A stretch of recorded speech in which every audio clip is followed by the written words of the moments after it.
once again, as we've seen so often in these stories, it appears that Paul is on trial.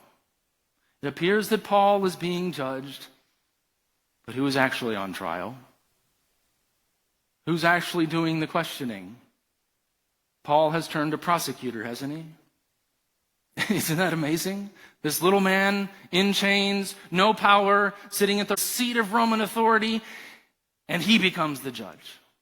Acting as the agent of the just judge, he says, Agrippa, do you believe the prophets? And he says, I know you believe the prophets. There must have been some affiliation. Somehow he knew him before. Paul was probably on the council. He knows that he's a Jew. He knows that he knows the prophets. Do you believe?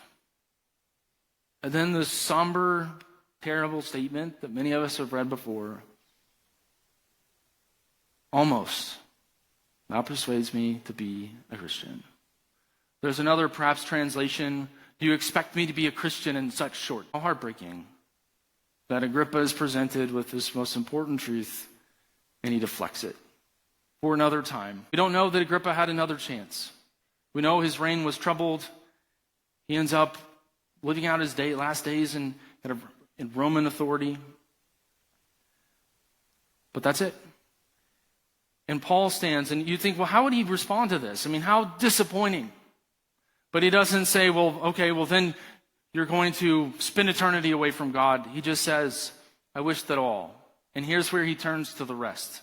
And again, Paul seems to be the pawn, but actually the great chess master has been putting this all together. Paul, in his final sermon there in Israel, speaks to the leaders, to the king, but then he says to everyone, I wish that you were like me, except these bonds. So to Festus, to Bernice, to the officials, to the members of the Jewish council, if they had hung around, he says, I wish you were like me. He says, it appears that I am in bonds, but actually you are the one imprisoned, and I wish you would come to faith.